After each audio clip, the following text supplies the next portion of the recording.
Le cardinal Ambongo, vous le voyez, vient de hausser le ton. Cet influent personnage de l'Église catholique évoque un désamour entre le cash et le FCC, un problème de confiance entre les coalisés qui pourrait entraîner, je cite, le pays dans un chaos définitif. Et quelles pourraient être les conséquences de cette déclaration de Fridolin Ambongo, membre influent donc de l'Église catholique en RDC? On en parle avec vous, Bob Kabamba, depuis Kinshasa. Merci à vous d'être avec nous. Vous êtes politologue. Bob Kabamba, comment analysez-vous les mots du cardinal Ambongo et quel poids peuvent-ils avoir? Donc il faut bien se rendre compte que dans les contextes politiques congolais, l'Église catholique est une force avec laquelle il faut compter. Vous ne pouvez pas diriger le pays sans l'Église catholique.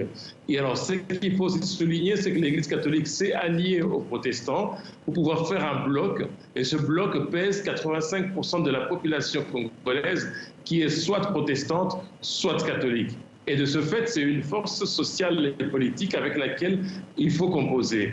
Alors, par rapport à cette déclaration, il va de soi que l'Église catholique, vu la situation que le Congo est en train de vivre aujourd'hui, avec les cas de Covid, avec la crise économique, avec la situation sécuritaire qui est très précaire à l'est du pays, il va de soi que l'Église catholique essaye de bousculer le politique afin qu'il prenne leurs responsabilités. Parce que l'Église catholique estime que le politique ne répond pas assez aux préoccupations de la population. Alors si l'Église catholique se permet d'aller jusque-là, c'est parce que la situation elle est véritablement catastrophique, pour ne pas dire chaotique.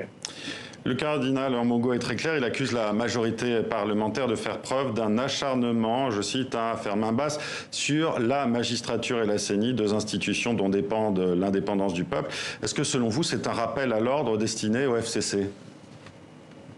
Non seulement destiné au FCC, mais c'est aussi destiné à Cash. Parce que lorsque Ambongo effectivement dénonce ces deux faits, c'est-à-dire la réforme de la justice et le cas de la CENI, il faut bien se rendre compte que Cash et FCC sont en coalition. Et lorsque l'Église catholique effectivement essaye de pousser ces deux dossiers, de mettre ces deux dossiers sur la table, c'est parce que ce sont les deux responsables qui doivent s'entendre sur ces différentes questions. Et non seulement ça, parce qu'il faut aussi se rendre compte que lorsqu'ils demandent même qu'il puisse y avoir rupture entre ces deux partenaires, cela voudrait dire que nous irons vers une espèce de cohabitation.